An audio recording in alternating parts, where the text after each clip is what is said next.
like up close and horrifyingly personal. I'm gonna do something that I do very often. I'm gonna ask you guys to scream really loud with me in 3, 2, 1. Ah! 2 more times. Ah! Last one. Ah!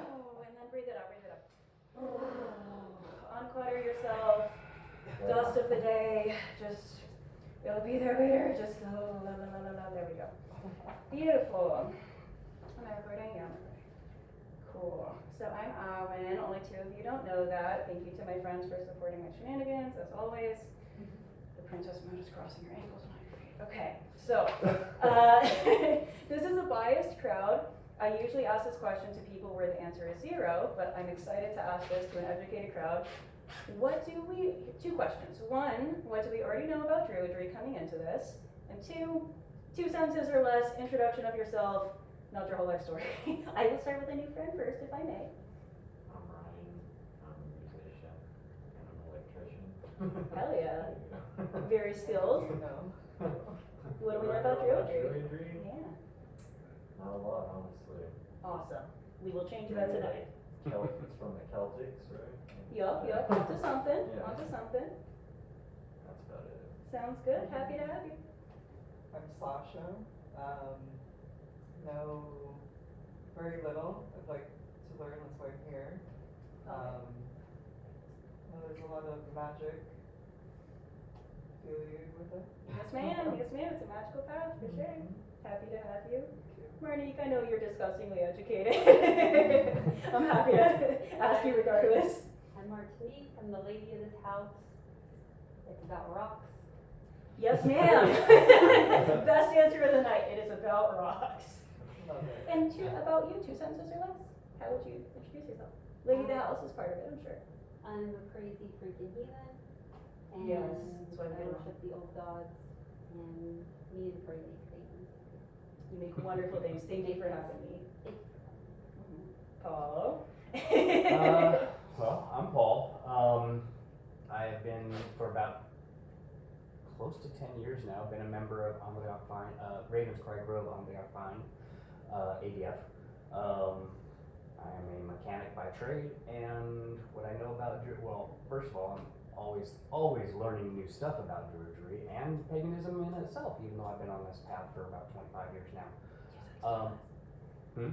2 sentences or less. Oh, sorry, yeah, my bad, I We won't talk apologize. about rocks. Yes, also. Sorry, yeah, We my love bad. this. You're so good. I get going. Start 2 more sentences. Oh, Yeah. and no, nature is my love, so yeah. Rocks. That's Druidry is about nature, so yeah. Beautiful. My name is Bron. I am a writer by trade and I host Solar Masculine Antis. And Druidry scared the piss out of the Romans. Yes. Fantastic answer. Yes. For many a generation. Hi, my name's Garrett, and I like growing plants and herbal medicines, and have an extensive garden, and I'm connected to nature, and I don't know too much about Druidry, but that's why I'm here, because there's sort of a calling, and follow it. I love it. I'm Chris. I work in history. I love history. I love mythology. I worship old gods. But the only thing I really know about Druidry is the alleged transformative fast they would do, where they would hide themselves in a cave for like 40 days or something. It's a dream. And just come out completely transformed. Literally their hair would transform, their face would transform, and that's so I want to know more. I love it. Every time I get really high on mushrooms, I just start yearning for the cave, and I'm like, doesn't everyone just want to like go be in a cave alone for a month? My friends are like, no, I don't. That sounds horrible. I'll go with you. I'll invite you. You're invited to the cave. I'll specify a hobby cave. Let's cut the shit. Okay, so I love you guys. Thank you for being here. I love introductions, and I'm recording this. So if you have any questions, comments of import or export, or saucy thoughts, keep them to yourself, or know that they will be recorded. So we went through this. Most of you know my general backstory, but I'll just throw this out there. I have been practicing Druidry for over 10 years. That is a lot to some people, that's nothing to others. I've learned through a combination of research, reading, navel gazing, mentorship through crazy cracked out mentors that can speak Gaelic conversationally and like sound really insane but absolutely know their shit. Witchcraft, which is related but also kind of not the same thing. I'm also in ADF, but I like to call myself the sort of toxic on and off ex-girlfriend of Arnrath's fame because I like to have fun, and ADF is kind of pagan church, and I say that with love, and I'll pop in, make everyone do coke and party and then leave. Not realistically, but I like to get bloody with it, and they kind of don't love that. So anyways, I did the Dedekind path through ADF, which not everyone can say, and it's basically, you know, I consider it rather basic homework. It's kind of a gist of where we come from historically. I tend to see history as a trampoline, as we will discuss. It's not somewhere to stay or try to recreate, because as we'll discuss, that is super impossible when it comes to Druidry. We have nowhere near enough information. Although the information we do have is quite motivational, shall we say. I will start leading with, so this class was intended for my now biggest ops on this earth, which is the D&D community. So I included more, and I say that with love, most of my friends play D&D. I included more history in this class than I otherwise include. I usually like to get right into how can we implement this into the here and now, how can this be relevant today, but the point of Druidry, among other things, is scholarship and fusing that with instinct. So let's start with the history, let's start with a trampoline, and then I promise we will get spicy and jump into how we can have fun with that, hopefully, in the here and now. So this is going to start off with a lot of mouthfuls, a lot of quotes, potentially boring and stuffy. I'll let you guys boo me if you want, and then we'll move on into my spicy opinions, and you'll wish I was still talking about history. So I'm going to throw a lot of ingredients at you. Do with it what you will. I'm happy to have any questions or conversations after class. So, with that out of the way, and that's not even half of my bio, but let's leave it at that, it doesn't matter. So, we're going to pull a lot of ingredients tonight. Some from mythology, some from history, some from modern practice, some from speculation. I'll be very honest about what is what. If something's my opinion, you will know it. If something is from history, I will be clear about it. And I will be looking at my notes only because, as a restraint to myself, otherwise I will go off on multiple tangents, some more useful than others. So, without further ado, our historic sources for the night, to start out with, are, I'll ask one more question, and I can guess which of you already know the answer. And some of you have the cheat code because I said this last night, but maybe you didn't hear it, because people are so out. But who is our most famous source on Druids from history? Pliny the Elder. One of them. But is that the most famous? I also would have said Pliny because also his involvement with the plants. Okay. That's Caesar. Yes. Points for you. Julius Caesar, easily the most famous source of sorts we have on the Druids. Now, even the best that we have is what I would probably call a secondary source. Because even if they had direct contact with the Druids, these are not Druids speaking for themselves. And this is someone that is, while I would say respectful, and someone who kind of recognizes a sense of kinship perhaps with some of the Celts, I literally refer to them as people like us at certain points, this is still someone that was trying to destroy their culture and trying to go to war with them. So it's sort of up to the reader to decide when is Caesar kind of exaggerating to make himself sound, you know, grand and like a warlord, and to justify the expense to Rome of why I'm out here, you know, being grand and being a warlord, whatever. But it's Julius Caesar, Pliny the Elder, who I have in parentheses questionable, because my living mentor for Druidry, for Celtic mysticism, Murtagh Ondoyle, who every time I try to give this man his flowers, he says just have people email me. Because I'm like, can I recommend anything you've done? He's like, just have him. I'm like, okay. Anyways, there are questions around Pliny's contributions, because this is where we get the image of Druids in white robes and white beards, like taking scythes and cutting mistletoe. My mentor would say, there wasn't any mistletoe in Ireland at that time. So it's maybe bullshit. But we have Julius Caesar, Pliny, Diodorus, Posidonius. Those are the secondary but closest sources that we have. Apart from that, I pick from sacred poetry, which is the Cauldron of Poesy and the Song of Amergin. Beyond that, we have the sort of four major, the mythological cycles in Irish mythology. People like to focus on the Battle of Moytura, which is in the mythological cycle, the Yellow Book of Lecan, which is in the Ulster cycle, There's the Mabinogion, which is Welsh, and I know this is the super boring part, but be it, I've occasionally gotten some angry YouTube comments that I don't know what I'm talking about, and I'm Scorpio and I like to argue, so I'm like, yes I do! Here's my sources! So, I will skip some of the modern stuff for later and cut into one of the quotes. So, Diodorus tells us, the Gauls have certain wise men and women and experts on the gods called druids, as well as a highly respected class of seers. Through auguries and animal sacrifices, these seers predict the future, and no one dares to scoff at them. It is the custom among the Gauls to never perform a sacrifice without someone skilled in divine ways present. They say that those who know about the nature of the gods should offer thanks to them and make request of them, as though these people spoke the same language as the gods. Commentary, I will say that is some of what we are trying to do when we do ritual. We are trying to speak in a language that gods can understand. Whether that is just spoken is up to you to decide. The Gauls, friends and foes alike, obey the rule of the priests and bards, not only in times of peace, but also during wars. It has often happened that just as two armies approached each other with swords drawn and spears ready, the druids will step between the two sides and stop the fighting, as if they had cast a spell on wild beasts. Thus, still a quote, even among the wildest barbarians, anger yields to wisdom, and the god of war respects the muses. Now, Julius Caesar leans a bit more into the characterizing certain individuals as the wild barbarians part. I think it's a compliment, so I'm fine with it. Arguably exaggerating the wild nature of the people he's conquering at times for obvious reasons, but he does second the idea that the druids are highly respected members of society, going so far as to claim that they were the only truly powerful and respected class apart from the warriors, claiming that the common people were basically no better than slaves, blah, blah, blah, the Romans are superior, that's why we need to take over. I'll let you guess which part of that is a little inflated. But he again affirms that they handle religion, public and private sacrifices, and divination.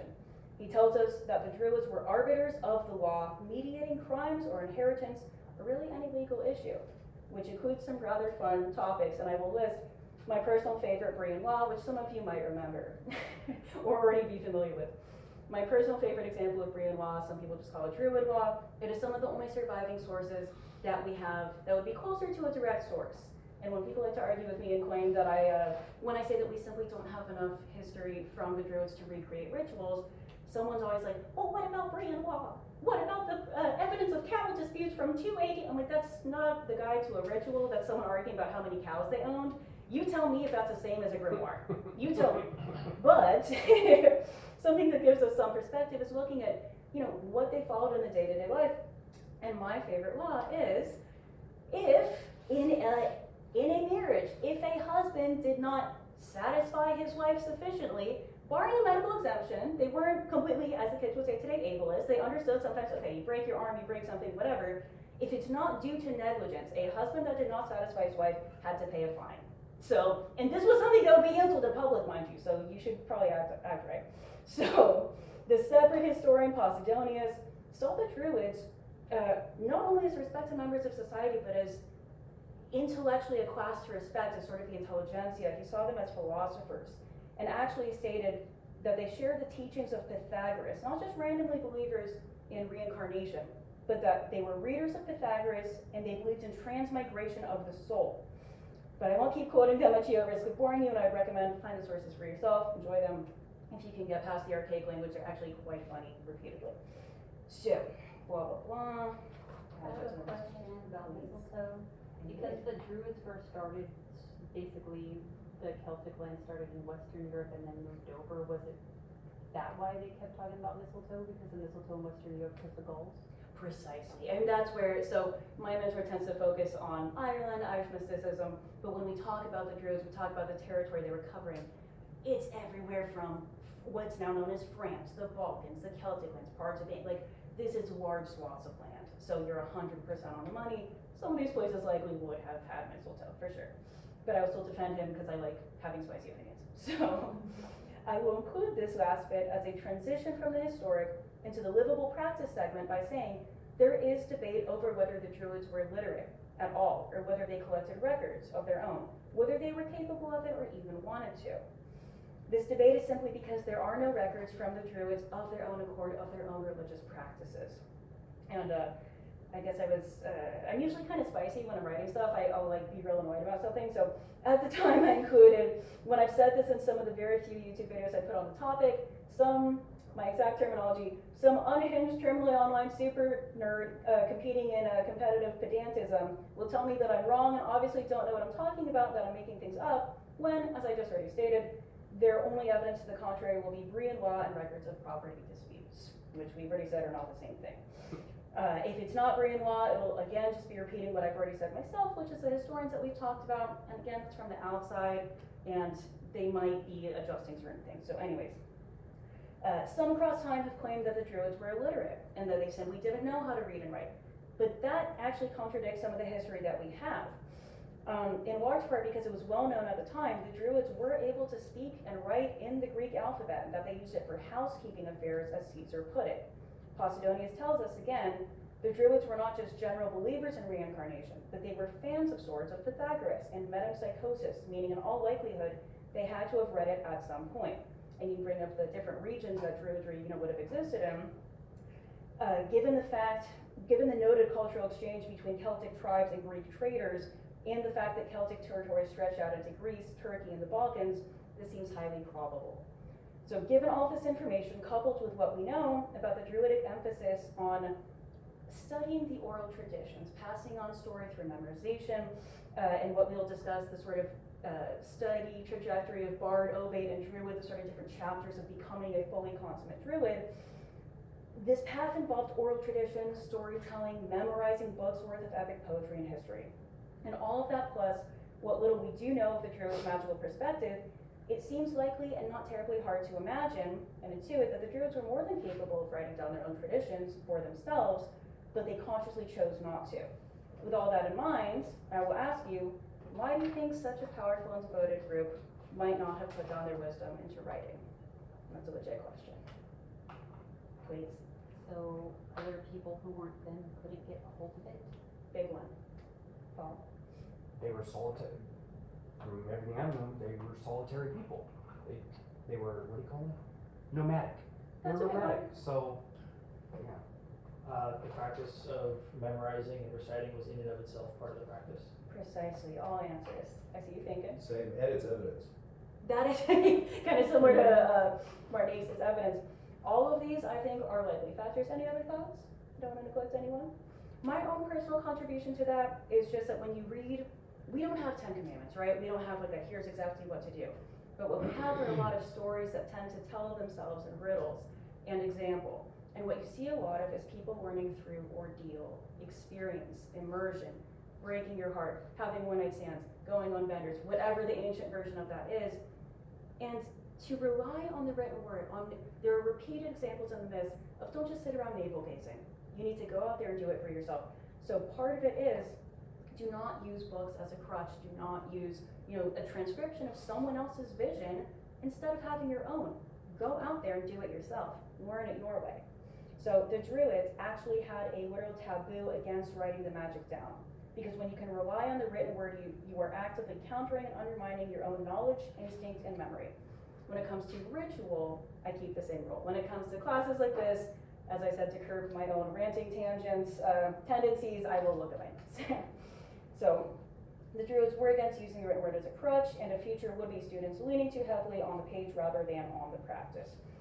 Especially when, as we will continue to discuss, a prevalent theme in Celtic mysticism is the value in learning through ordeals. So when we start to talk about the heart of Druidry as a magical religion, as you mentioned, built on relationships, I want you to start to think about how exactly leaning on that page, on that script, that transcription of someone else's experience can be not only a crutch, but an active block to living out one of the ultimate themes in Celtic mysticism, which is doing it yourself. So that is the most history I've ever included in a talk on Druidry. I usually like to hop right into ritual construction and good stuff like that. Thank you kindly. Thank you, ma'am. I need some tea or something. But anyway, without further ado, let's get into the moving pieces of livable, breathing Druidry, both inspired by history, but also alive in the here and now. So, using history, myth, and sacred poetry that I'll refer to as a trampoline, I would personally summarize Druidic principles being on honor, hospitality, and inspiration. Baked into that honor and hospitality, among many other factors, I'm hiccuping, guys, I'm sorry. It involves this animistic approach of relationship between us and all life on Earth, but also across the realms. And when I say relationship, I do not mean, forgive me, singing kumbaya with everything, being best friends with everything on this earth. That is not what I'm suggesting the perspective is at all, or anything near what my perspective is, which I try to leave out of it. But when I say relationship to all life, when I also say the word hospitality, I want us to think about that word has been heavily watered down and is not used in the same way as it is today. When we say hospitality today, it's like, oh, let me say please and thank you, let's be nice to the waiter, let's whatever. That is not that is a tiny, tiny facet of what we're talking about. When I say hospitality in the sense of Celtic mysticism and Druidry, we are talking about a deeply mystical web of relationships where everyone's nature and fate is woven into it, where your relationships between people and the gods and your soul and everything else is called into question, and you have your own obligations to hold up to. Through all of that, you have to uphold your end of the bargain in living honorably with whatever you are interacting with. And again, this does not mean be super nice all the time at your own detriment. And we'll get into that a little more. To be specific, so I like to call, we're going to talk about a lot of things, and I will say, in short, a rather large key in Druidry is being really obsessed with the number 3. So everything from what I will call the powers that be, because I really like Buffy the Vampire Slayer, and as a result, the spin-off Angel, where I noticed Angel starts referring to all the things that go bump in the night as the PTB. I'm like, yeah, powers that be, at large. But when we talk about modern druidic groups like ADF, Iron Mouse Fame, they sort of refer generally to what I would call the PTB as the kindreds, which also makes certain people on the internet really angry for reasons known only to them and the gods. They need something else in their life. Anyways, ADF calls the kindreds in reference to the nature spirits, ancestors, and gods. ADF will say shining ones. I will be uncharacteristically nitpicky and say not all of my gods are of the shining variety, so like let's just leave it at deities. Some of them are of the blood-soaked and shadowy variety, but anyway, I'll leave this hatery comment out of it. So when it comes to the other parts of 3 being a huge key, nature, spirits, ancestors, gods, that also correlates to the sort of 3 realms of land, sea, and sky. So when we think of sky, the heavens, the cosmos, there's a relationship between that being the realm of the gods, sort of higher thinking, what have you. And that's where I don't have like a super poetic way to do this yet. I'm still baking how exactly to do this, but I will say, how do I even get into this? Pretend I said something super cool. So basically, in Celtic mythology as well, when it comes to the whole 3 thing, there are so many correspondences to land, sea, and sky, gods, nature, spirits, ancestors. I'm pointing to myself because it ties into something kind of psychosomatic, as you would say today. There's what's called the 3 cauldrons. And some people like to say the Celtic chakras. I don't really like to make comparisons that I don't think are relevant, but whatever. I think it's because it's the only other reference point we have for energy centers in the body that also relate to the powers that be, as it were. So here's just a bunch of ingredients I'm going to throw at you. Sorry if it's not done super well. Basically, when we think of the heavens, when we think of the gods, there's a connection between that and the cauldron of the mind. I will not try to butcher the Gaelic. I'm American, that's what it is. It's a cauldron of the mind. Going down from there, we have the cauldron of the heart. And something I find interesting about this, we today think of the heart relating to love and romance and what have you. The cauldron of the heart is actually about vocation. It's about your calling. Down from there, I will let you guys guess, cauldron of life, fertility, motion. I believe the cauldron of the heart is also called the cauldron of warming is the translation. So warming and then motion. I am not confusing those, I used to. And as most of us in magic already know, fertility does not have to be literal, can speak to creativity, artistic creation, what have you, but that is your bubbling source of life, your vitality, your life force. And from there, there's a connection of that cauldron to the other world, the realm of spirit. And in Celtic mysticism, it's not heaven, hell, what have you, it's the realm of spirit. So there's a connection there between creation, what have you, cauldron of the heart, the nature spirits, vocation. There's a million correspondences I'm probably forgetting. And then the mind, the gods, and someone will remind me, one of my ancestors will remind me. So to tie in another point in the whole 3 thing, I touched a little bit earlier on the sort of 3 chapters of study when it comes to fully becoming a druid, because back in the day, as if I was around at the time, back in the day, kids these days don't put any friggin' effort anymore. Initially, so we're told, the 3 phases of becoming a full druid, you would be bard, ovate, and then druid, ovate or vates. So there's points where the notes start to hold me back, so I'm going to go off the cuff a little bit and then I'll redraw myself. So the bardic chapter is where we kind of talked about you're memorizing the poetry, you're memorizing books of mythology, history, lore, whatever your tribe's myths would have been. That's where you are becoming a storyteller. And when it comes to the chapter of ovate, that is where you get into the fun stuff, the sexy stuff, maybe your second degree, as you would put it, if you were in a degree tradition, where you start to get doing magic. You are entering trance to have visions, to do divination for people. You're starting to chew on meat to have visions. You're starting to journey to the other world and dip your toe into one of my favorite quotes, which is, in Celtic magic, they say, all of those that go to the other world, let me rephrase that, everyone who goes to the other world emerges either mad or a poet. And I want to point back again to that phase of bard. When we say poet, I don't mean writing Hallmark cards. I don't mean just cute rhyming words together. I mean transmuting whatever that ordeal is that we point to in the myth several times of the heartbreak, the one night stands, the bender, the whatever it is, having your hermit chapter, whatever. That's when you start to temper it into something that connects people together. Because what is poetry? What is storytelling? It's something that makes your life experience a connecting point between you and your people, you and your tribe, your community. And again, a theme that I see sort of unspoken, repeated throughout the myths and the lore, is the druids wore so many hats. As we touched on already, they're interpreting the law, they're solving marital disputes, or at least making them worse, who knows. The wife's getting money out of it.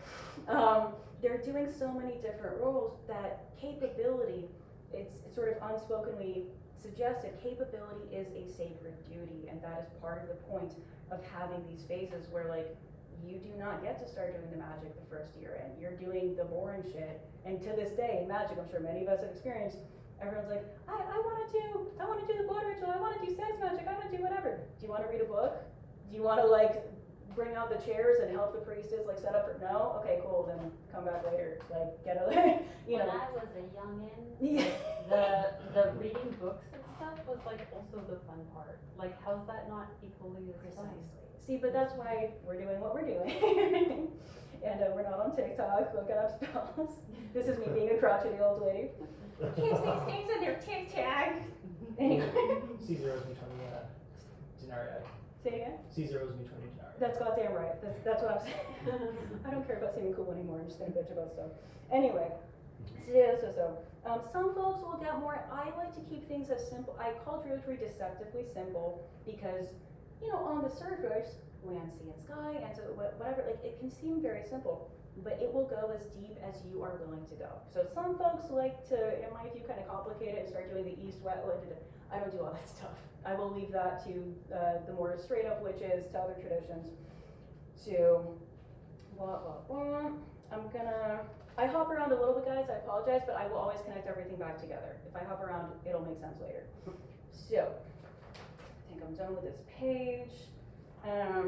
There's a point where I will start to try and shed some light on the relationship aspect. I'll bring things to the present just for a second, and also so I can complain about stuff, because it's one of my passions in this life.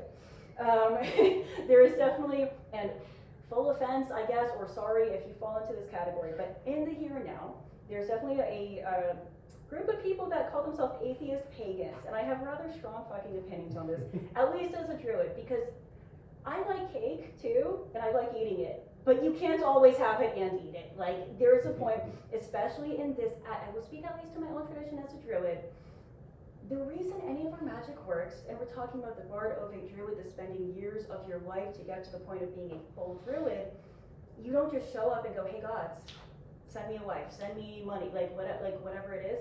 You don't get to just show up and start calling those favors. And in this tradition, this path, whatever you want to call it, magic does not exist in a vacuum outside of those relationships. It is built on that devotion, on putting those reps in, on making those offerings, on proving I am not just here for my own purposes, because Druidry really innately is connected to community. It is connected to a tribe, whatever that might be.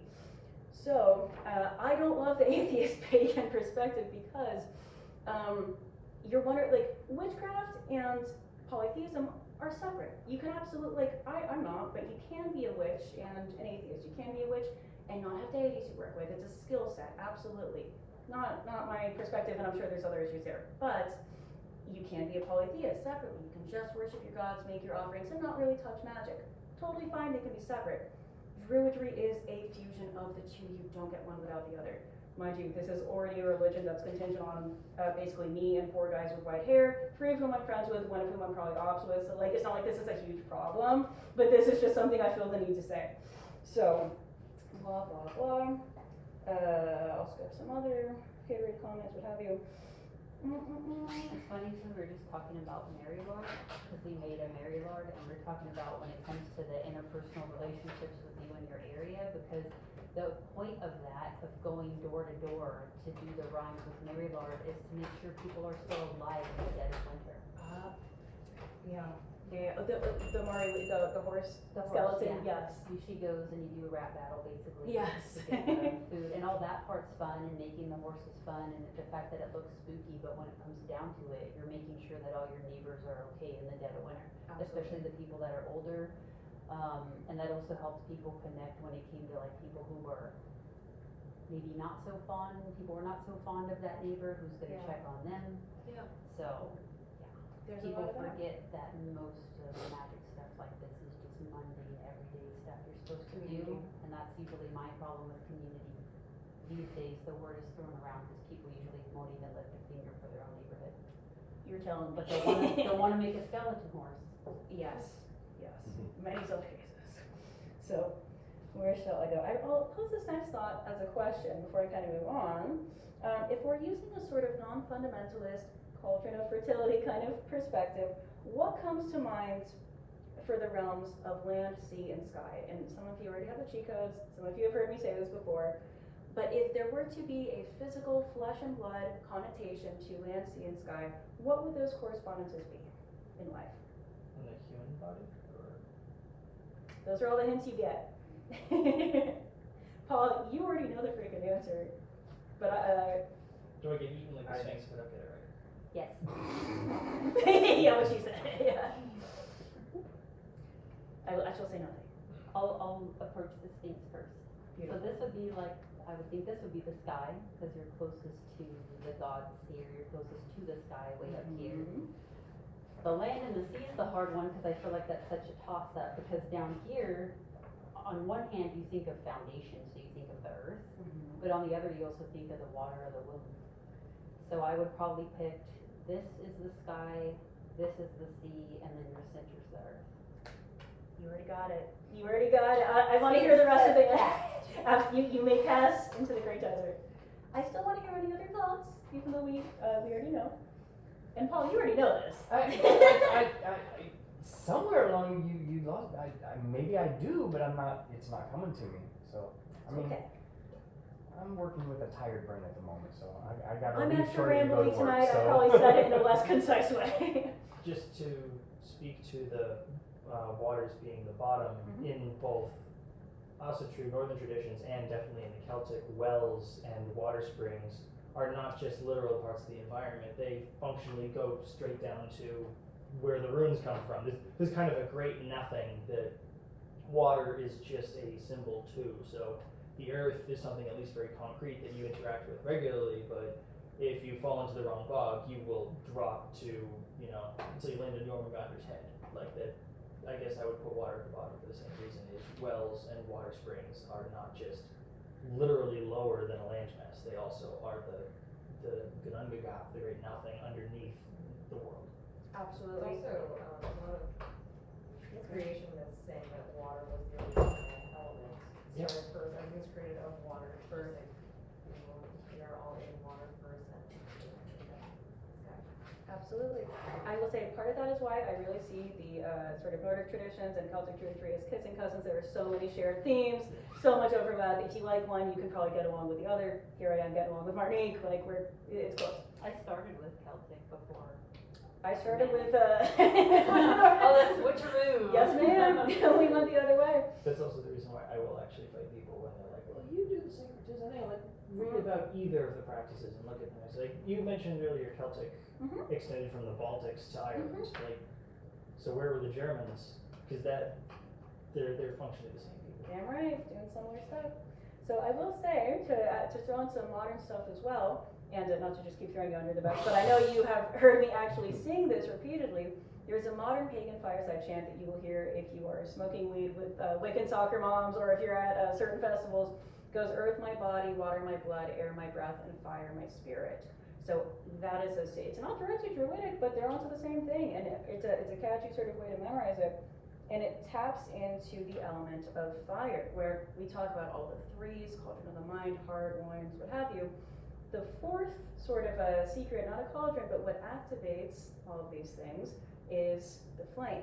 And that is sort of where I chose my namesake, the Awen. Awen is Welsh for inspiration. It is the fire in the head. It is sort of that driving force for all poets, witches, and madmen. We think again of that quote with the other worlds, those that journey there emerge either mad or poets. And I have something I rather enjoy. Some of us might be familiar already with the goddess Bridget. I believe that you've done some beautiful art of her, if I recall correctly, or at least somewhat that reminds me of her.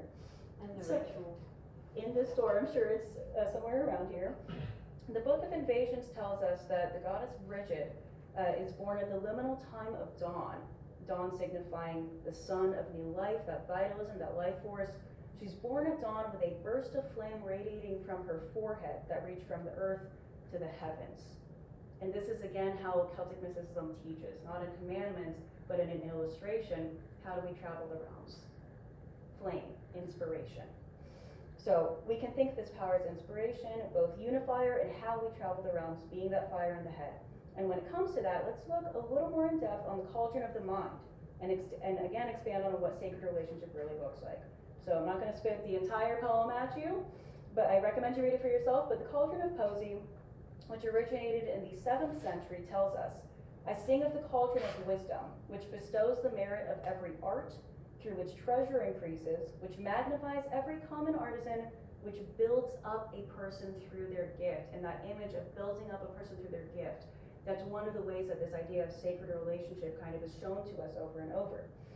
It tells us that the cauldron of the mind relates to skills, to this idea of both relationship and capability as sacred. It tells us what treasure really is, that we are built up through cultivating our practical or common skills. This is so important for a few reasons. I again want to point to capability as a bit because we chew on relationship. One of the ways that we can deepen those relationships is by being literally more capable and connecting with the powers that be on different fronts. And that is through having different skills and abilities. The value of being well-rounded is literally venerated in the Celtic pantheon. Again, not only because the Druids wore so many hats, but the gods themselves did. And some of us who celebrated Lunasa might already be aware of this, because when Lunasa rolls around, and those of us that like to party when it does, part of what we are celebrating is the god Lu, who was sort of a marriage of chaos and order. One of his parents is from, I won't get into all of it, the Tuatha De Danann, sort of raised the species of the gods.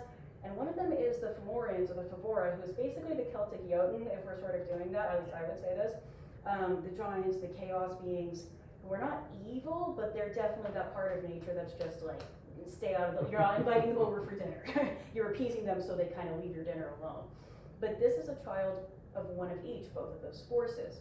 And to be welcomed into the Tuatha De Danann, which is more the gods, order, productivity, what have you, the non-chaotic part, he still has to prove himself. Because the gods are like, we have a blacksmith, we have a poet, we got it. He's like, but I'm really good at chess, but I'm an archer, but, and they're like, we got that.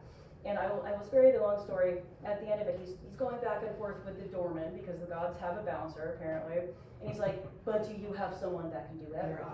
You're Irish. Yeah, exactly. You already know why. They don't have someone that can do all of it. So Lu, among other things, is really a god of skill. He is called Lu, the many-skilled. And I think, again, we don't need commandments. We have his mere existence. The fact that this figure, who's kind of the original Renaissance man, is venerated tells us, you know, nothing is trivial. Like, focus on all of your skills. Don't just navel gaze. Don't just obsess about magic. Although, maybe spend your 5-10 years as an ovate and then, live your life. Let me Go to see. your boxing classes while you're doing breathing. Say it again? Do your boxing classes and the reading. Yes, that is right, that is right. So, let me not get the kid here. I'm sure I wrote this somewhere later, but I will allow myself to go off script just a little bit more and say that to the effect of skill and not navel gazing and living life but marrying magic, I've also been just personally anecdotally reflecting on the theme of detachment for the past several months. And there are a few stories which involve that theme among many others, and I will summarize one of them and take away what you will from it because I think it gives us a few lessons. So one of the many sort of blessed mortals, demigods that's running around the Celtic myths, Finn McCool, which is kind of the Marty McFly of Celtic names if you really think about it. I will spare you his life story, but basically, gifted young man, potential, parents know that he needs to be sent off and trained somewhere. So he's sent off to apprentice with this wizard who lives by a sacred river, and some of us in whatever different magical traditions, rivers are seen as especially powerful because it's motion, it's water, it's that force of the other world, but it's not staying still. And what is one thing you can't ask a cauldron to do is stay still. It's always boiling, it's in motion. So, especially sacred place, and we have trees, we have like hazelnut trees dropping their seeds into this river, fish are eating them, getting all powerful and wise and interesting, and you got this cracked out old wizard. I'm personally just assuming, because most wizards I meet are kind of cracked out in a good way. He decides to live for years and years by this river, searching for the salmon of knowledge. This is foresight, this is divinity, this is all of that sort of bardic power, all of it just by catching and eating this one fish. But, and God strike me down, forgive me, in all the humbleness I can muster, the issue here is perhaps age, perhaps something else. The wizard does not feel the need to go out searching for the fish himself. He's like, oh, I got an apprentice? Cool. Guess what you're doing? You're gonna go find this fish for me. So, kid, Finn McCool, Marty McFly, dutifully is like, cool, okay, I got a spear, I'm gonna go to the river, I'm gonna find him. Finds it, like super quick. Mind you, wizard's been looking for the better part of a decade, how many years? One can imagine kind of navel gazing, which is frowned upon. Finds the fish. Old wizard tells him, cook it up for me, get it ready. I'm about to get this wisdom, whatever. After cooking it, the kid's like, okay, just burns his thumb, as one does, on the side of the pan. Doesn't even think about it, immediately does this to soothe it. The wizard sees the whole thing happening. In that moment, all of the wisdom of the fish, everything he's been searching for years, immediately imbued in the kid in 10 seconds, less. And there's nothing left. Like, there's no seconds, there's no nothing. The wizard sees this happen, he's like, I have nothing else to teach you. If anything, it's probably the opposite, but I can't help you anymore, you're on your own. And there's related stories with Carradine that I might tap into, but I think this story tells us a few things. And that is, it is still better to be off questing, adventuring in the river for yourself, asking questions, maybe getting told, take it, I don't know, like go do this thing for me. It's better to be doing that than, forgive me, sitting around in your house being like, I want this fish, I want the wisdom, I want it, and not doing it for yourself. Because again, this indirectly tells us, ordeal, experience, you do it. So even if you're not the one seeking it intentionally, you're still gonna get it.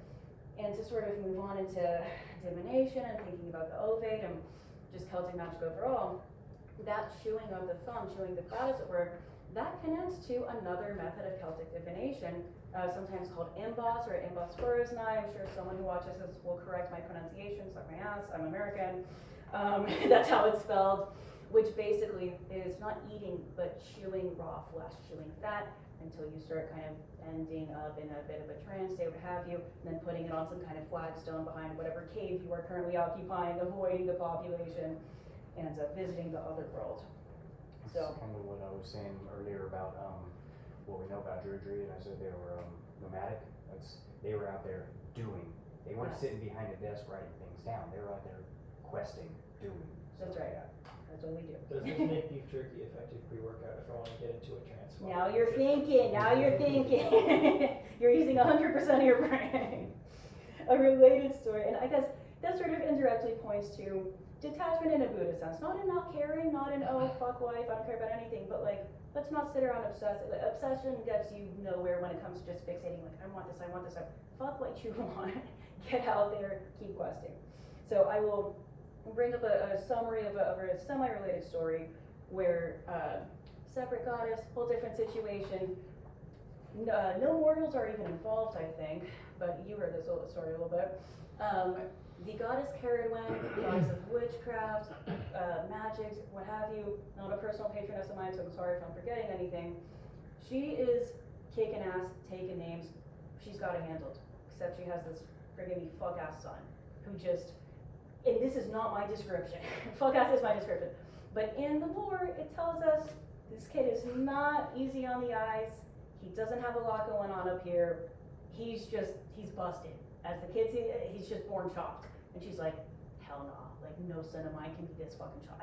Something must be done. I'm the goddess of magic, we gotta do something about this. So as a mother, she's like, okay, starts brewing her cauldron. Again, with it coming to mind, it's called the fish of knowledge, what have you, salmon of knowledge. She starts brewing this big old cauldron, takes all this time. Forgive me, I forget how long it takes her. You can guess. She also has a fuck-ass apprentice who, this is the point perhaps of outsourcing your magical labor, perhaps not for the best if you want results. So I say fuck-ass to be funny. The servant has done nothing wrong. The apprentice has done nothing wrong. And I'm leaving a lot out. But as it is reaching maturity, as the full moon comes, whatever, her apprentice, mixing it up, forgive me, I'm losing my mind slowly. I believe it's Taliesin. Instead of the kid getting it, I'll let you guys just guess.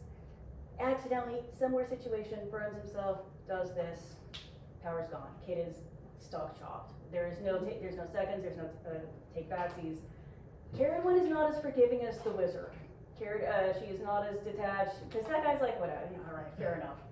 She's not feeling that. She's like, fuck you, my kid is screwed now. It's on. Starts chasing the one who becomes Taliesin, the great bard, across the entire country, shape-shifting, transforming, turning into all these different animals, which he can now do too, since he now has not only knowledge, but all these powers. It goes on for a long time until he eventually becomes a seed. She swallows him, becomes pregnant, can't bring herself to kill her own son. He is reborn as Taliesin, the great bard. And there's many points here, and forgive me, that's perhaps the worst retelling of that story. I invite you to look it up for yourself. Forgive me, guys. But I think one of the many points there is like, in that singular seed is that whole rebirth sort of happen. And again, so the first 3 drops of Caradwen's potion, that's where all the wisdom is. After the first 3 drops, madness, adverse effects, it's only in the first 3. So I think there's again a point there of like, you can't be obsessed. You can't fix it on whatever it is you're trying to do. First 3 is inspiring, after that, move on. And also if your kid is chopped, I'm sorry, that's just not, it's his fate in this life. Like, you can't just tell them, unfortunately, you can't save anyone, they have to live their fate. So, yeah, only the first 3 drops of Caradwen's brew gave wisdom, the rest was poison. You can take this any number of ways. This is why I don't go off script, guys, I'm sorry, I started like ranting and I'm telling the most informal mythology ever. I think one of the facets here though, is a tacit warning against unhelpful obsession, against an excess of energy on what isn't actually nourishing. So, we live in such an oversaturated, distracting world, and developing skills, doing practical, common things, even for your own enjoyment, forgive my hiccups, is not unimportant. It is feeding that portal of wisdom itself, not trying to cheat, not trying to shortcut, but actually cultivating that relationship. So, in the vein of engaging with the gods through that pathway of wisdom, we look at the cultivation of skills, your bard chapter perhaps, as an offering in and of itself. That could be writing poetry, learning a new language, retraining yourself to have focus. I'm so sorry. I better work. Okay, I'm so sorry. Thank you for coming. You work at like 2 in the morning, right? No, I work in like an hour and a half. Oh, I'm so sorry. Thank you for joining us. On your way to work. Yes. Thank you for Y'all have a coming. good night. Have a good night. You too. I came here to hear your class and also to give Martinique some good news. So. Hell yeah. Okay. We will catch you next time. Yes, definitely. Oh, Y'all have a good night. You Yeah, too. good to see you. So retraining yourself to have focus in a world of doom scrolling. If I overheard you all talking about the constant problem, you know, losing hours of your life to bullshit on the internet, and overstimulating yourself, retraining yourself to have that focus is an offering in and of itself. That is cultivating that relationship in and of itself. So reading physical books, whatever it is, all of these are devotional when we have the perspective that our divinity is based on relationships and that our capability builds our relationship to the powers that be. So we talked about the phases of training. I'm going to throw ourselves, and if anyone has to skedaddle, do what you need to do. But I'm going to jump back into the Cauldron of Posy and pose the same question, unintentional rhyming, that it asks us. And I like that it literally just asks the question instead of gives us answers, which if you get into Druidry, if you want answers, good fucking luck. But what you will get is some cool ass questions, like, what then is the root of poetry? Think about the definition that we discussed, and every other wisdom. It answers itself here, and it's a little sassy about it. It says, not hard. 3 cauldrons are born, as we've discussed, in every person. The cauldron of warming, the cauldron of motion, and the cauldron of wisdom. The cauldron of wisdom is born on its lips, upside down, and it distributes wisdom in every art besides, in addition to, poetry. Can I be an acid dork for a second? That is very close to the 3 brothers, or Odin's tripartite form, Woden, Vili, and Ve. So Woden is wisdom, madness, Vili is will, literally will to power, will to overcome, and Ve is vitality. He gives color to people. So he is the warmth, he's the red in you that you lose when you die. So you have wisdom, will, and life. This is why we can have moods together. This is why, like, we can, you know, we can party, we can have rituals. It's pretty freaking compatible. I'll bring the Amanita. Hell yeah. I'll bring a crap ton of meat. And we will talk about that a little bit at the end of it.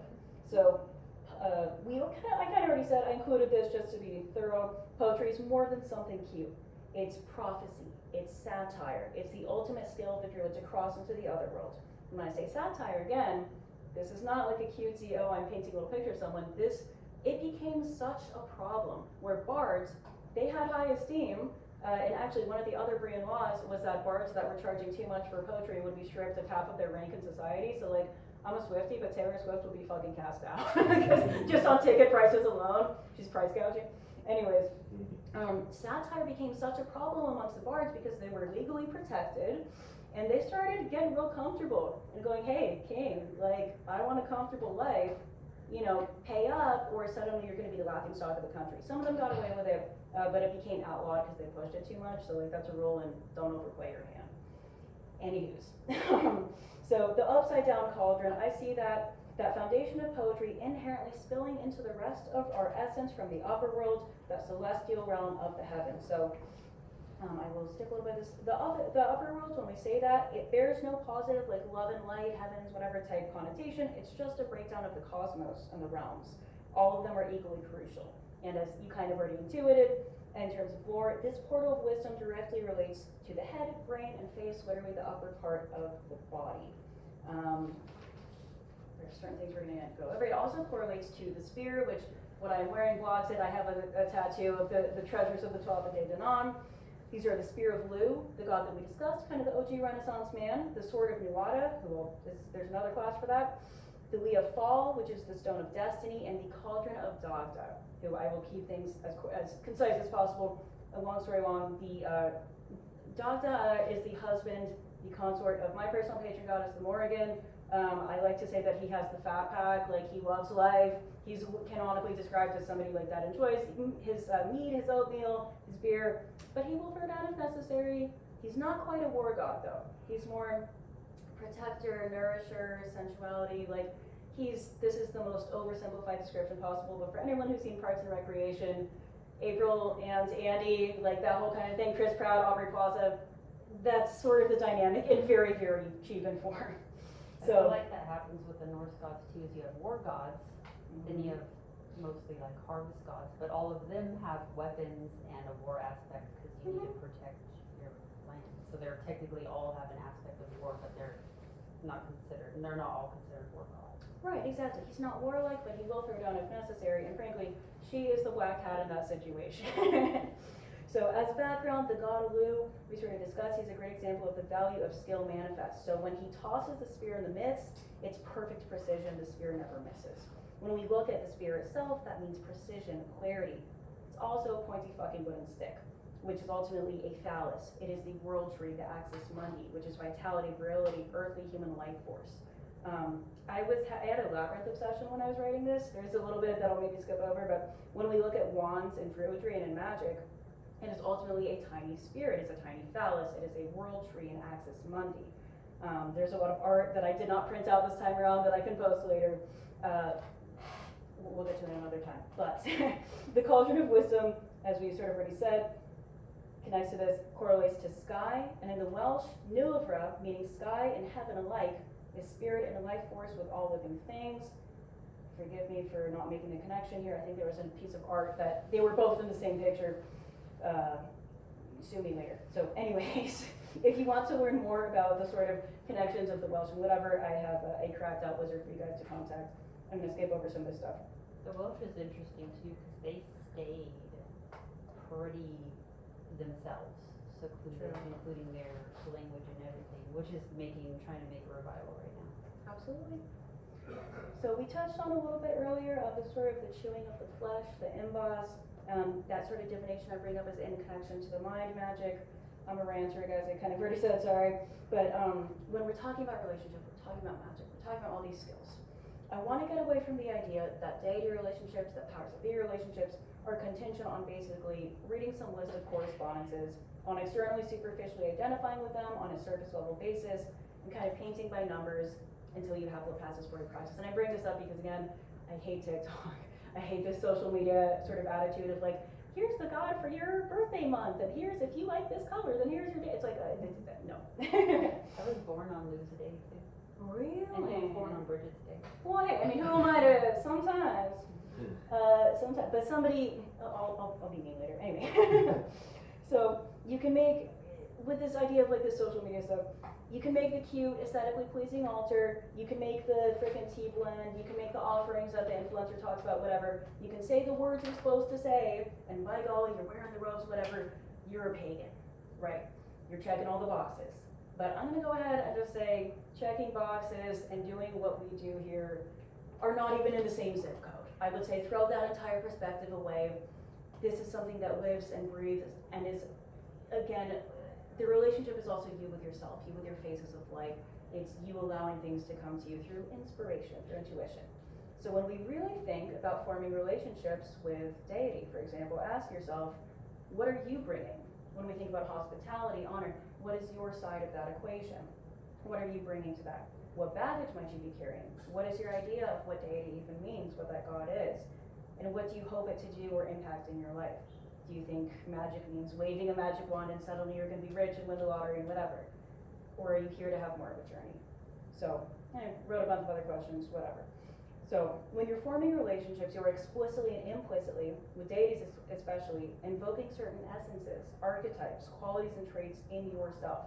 And even if you are someone, and I know I kind of bitched about the atheist pagan thing earlier, on a base level, even when we separate belief, whatever that means to you, you are calling in, you are invoking those traits into your life. So I would seriously ask people to consider taking that seriously, to asking yourself, what do you envision devotion looking like? From valuing what that deity represents all the way over to potentially striving to be an avatar of that deity. It bears some thinking about before you start building altars, making offerings, and what have you. So I will quote some modern mythology in the form of True Detective, season 1, when I say, life is barely long enough to get good at one thing, be careful what you get good at. When it comes to the gods that we try to make friends with, I think that bears some thinking about. And I'm not fear-mongering, by all means, skin your knees, I've done stupid shit, I've had to chase ghosts out of people's, whatever, like you get the idea. But, kind of touch on, even if you're not in a place of theistically viewing the gods as real, as specific entities, on a psychological level, at the bare minimum, we are calling in certain traits and ways of thinking into our lives. So, something I see a lot with pagans today is some of us tend to attach ourselves to deities because what we know about them already almost like aesthetically appeals to us, to our pre-existing principles or whatever point we're trying to make, maybe how we're trying to present ourselves in our own lives. And I would invite people to not feel as if they have to force a connection, to feel like they have to have a patron god, and instead really lean into your bard phase, learn as much as you possibly can, and stay open to inspiration. This is something that should happen on its own time, if at all. and to say a little without trying to force anything. So, I want to sort of present the idea as we all eventually start wrapping things up. I have no idea what time it is. I want to think again of the myths not as commandments, as I have to do exactly what this thing says, but as the myths are stories to live by. They're something to be inspired by, it's not something to obey. When we consider ordeal as a high priority, we think about myth and ritual as two sides of the same coin. And I will say ritualing is a muscle. If you don't use it, you will lose it. And this is where, again, like having your own practice will beat the hell out of just like focusing on those all the time. So, ritual, I will say, is about straddling that line between just enough structure to keep something cohesive, to keep the magic organized, and enough organic inspiration so that actual magic can happen. And it's not just a recital. Druidic ritual is where we can confront that ordeal head on in a meaningful, experiential narrative, where we experience that catharsis and growth. Part of the purpose of ritual is to create and cultivate a baseline for where that catharsis can happen. I sort of have a separate little thing about action as belief, and the best offerings can be non-tangible ones. I will imagine it's getting late, so some of this I will skip. I have a whole rant against warping here, and I will go through it because why not? Me being a hater is a little fun sometimes. So there is definitely a warp element in paganism. I like to just shout that out. And I'm not saying that purely to be a hater. I bring it up to say that we do not have a frame of reference in the modern world oftentimes for paganism, for magic, for what we're trying to do. And especially when it comes to something like Druidry, where reconstructing it isn't even possible, you know, it takes inspiration, it takes imagination, creativity, and like, what do we have? Okay, maybe Mist of Avalon, maybe a TV show, and I'm 100%, like, when I started practicing, I would show up in full Ren Fair garb and like trying to do it, because I'm like, I don't know what else to do. So we are trying to bridge a certain gap, and I am not actually genuinely hating on anyone that is doing a bit of the LARP thing. But I will say again, we should allow ourselves to be open to inspiration, not purely thinking, okay, I have to try and recreate the past, I have to be an expert before I do anything. Not the point, all of that comes with time. I think that LARPing thing, it can actually be helpful to get us into ritual space the way that using a chalice instead of a red Dixie cup or something can be helpful for getting us into the headspace of magic. But if you literally need the chalice and you can't do what you need to do with a Pringles can, you cannot actually do magic, in my perspective. This is not me just randomly advocating for using random lowbrow shit, as I put at the time, but more so to keep an eye out for what actually makes sense. I don't think that it's a productive premise to operate from long term, because then at what point is that you doing actual magic or purely reenactment? Something to think about. You can argue that reenactment is its own kind of magic, and that would be true, but I would remind you, anytime that you are so married to an idea of what something has to look like that you're more obsessed with that rather than what it feels like and is actually literally effective in life, you are not doing magic and you are essentially masturbating. Sorry. My thoughts on historical, ancestral type inspiration for magic are this. I think it is an important factor. It should not be something we neglect, but it should also not be the be-all, end-all of what we are doing. There's a reason that I've deliberately stopped wearing all cloaks and robes and dressing like Ren Fair at ritual. I do have my own ritual uniform, and it tends to be demonia boots and some kind of goth girl outfit and something that makes me feel comfortable, some form of leather and my knife. So I promise I'm wrapping up, guys. There's a little bit of modern mythic context I want to throw in here. Scholarship, the veneration and cultivation of knowledge has always been baked into the nature of Druidry. But something I love that the OG Druids did leave behind is that while they did venerate knowledge, as we said, they didn't really worship the written word itself and actively did everything they could to discourage leaning on it too heavily instead of having their own experiences. There's a little bit of a personal practice that I do is, so in my rituals, because I draw a lot of inspiration from the Gaelic, from Irish mysticism, Gaelic is one of the most counterintuitive pronunciation type languages you can encounter if your first language is English, at least speaking for myself. So me personally, I do not prioritize like using the exact words how they're spelled. I don't prioritize using the Gaelic. Typically, and this isn't just in Irish mythology, god names are usually titles that mean something, like Thunderer or Great Queen or what have you. So when it comes to doing ritual with people who might not have a huge scholarly background, it might be simpler to get to the meat of the matter and just use the translated titles, just use something they can understand to get to the point of actually building the magic. So this can also depend on who you're doing ritual with. If you were in like a study type group with other like super enthusiastic nerdy scholars that are like, I know the exact language and I want to use it, then maybe that'll fuel your magic and not hinder you just pay attention to where you're at. So I want to start to cap this off by sharing some modern day poetry in the form of song lyrics from actually a video game. I am not much of a gamer, but somebody behind the Assassin's Creed Wrath of the Druids game seriously did their homework and got Undersolvit from Bordruna, who some of us probably just saw at the concert, and Julie Fowlis, who's like a famous Gaelic singer. And I will share this because it, to finish up with, it shares some magical keys of Druidry that are almost never discussed. So I'll read some of it and break down what they mean. And I recommend listening to the song, it's absolutely gorgeous. Starts by saying, and this is all in Gaelic, 5 are the roads that bind you. There's a meaning. It was said that there were 5 great roads which all led to the hill of Tara, where, and we briefly touched on this, the stone of destiny, the Liathal, the stone resides.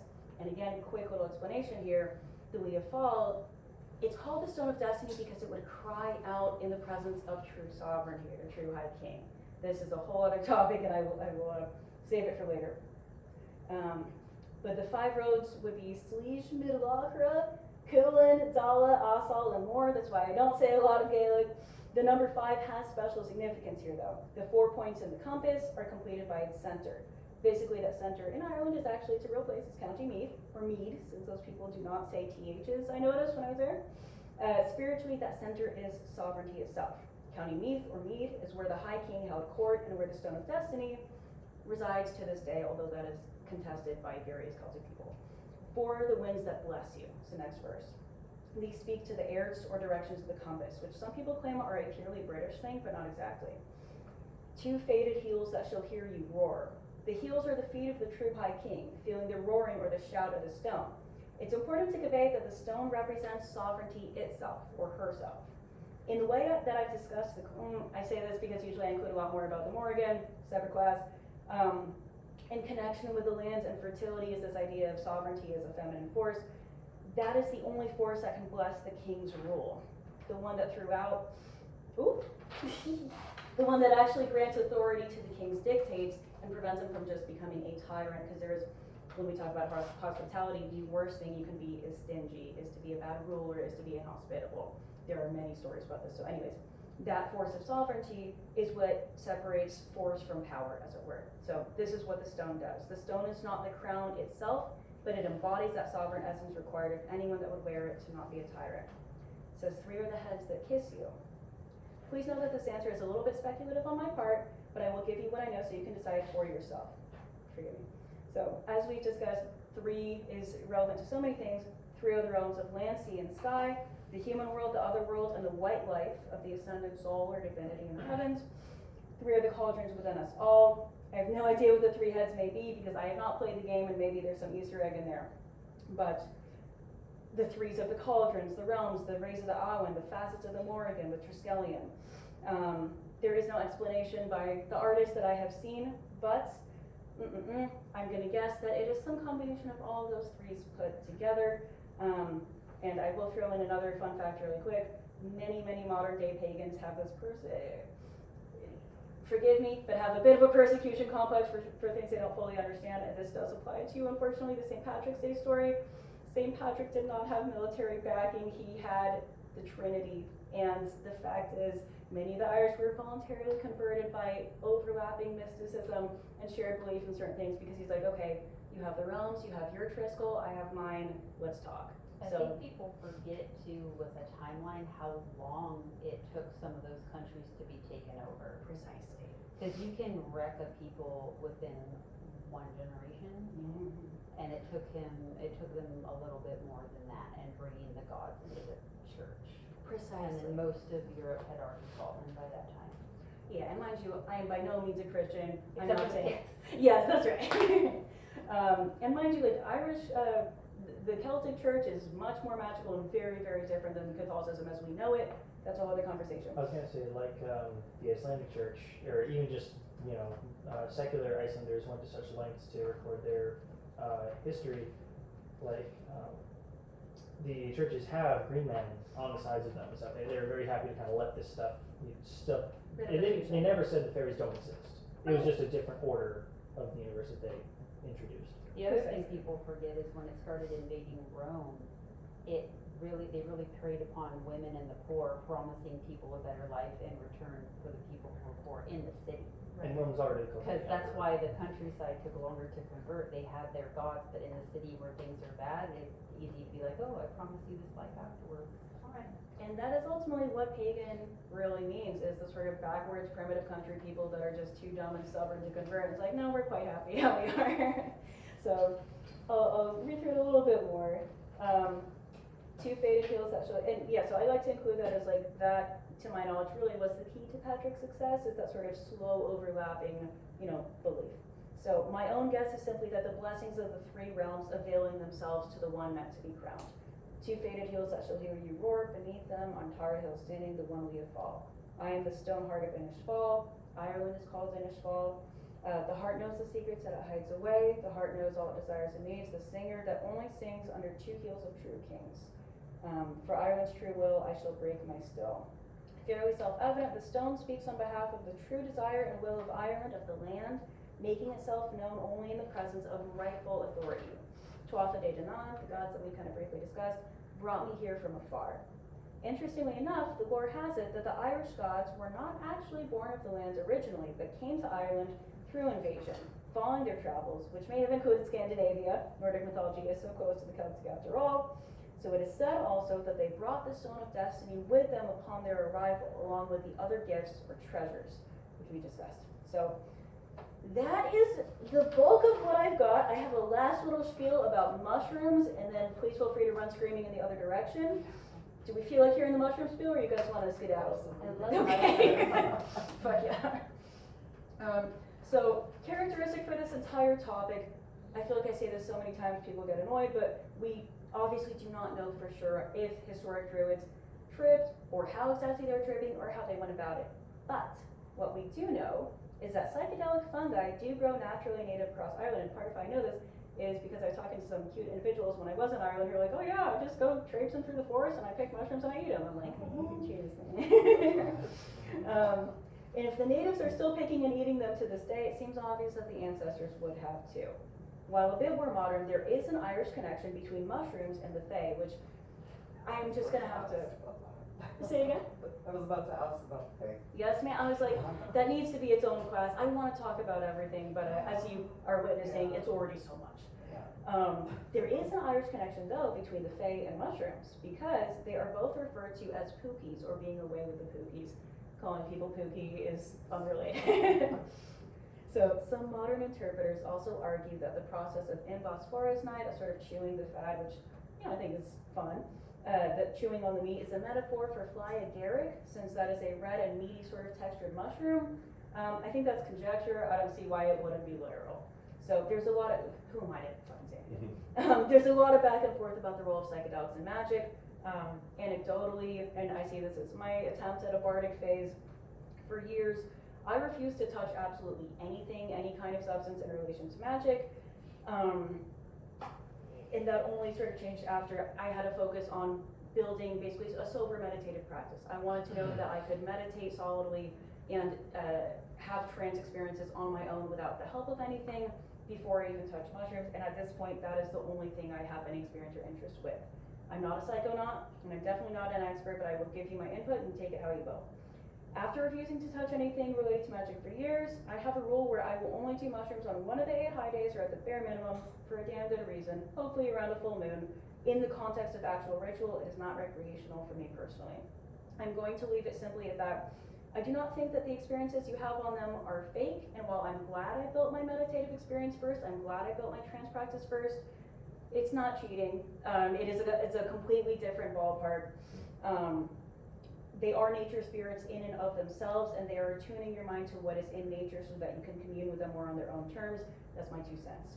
I think that if you're only doing ritual with the influence of plant medicine, as certain hippies will say, then that might be you using it as a crutch, and making it a crutch is a disservice to yourself and your practice. But there's absolutely nothing wrong with doing them and drawing inspiration from it to apply in your day-to-day and for later, sober reflection. For me personally, I usually feel like I have cleaned out my plumbing in some way after I have done it.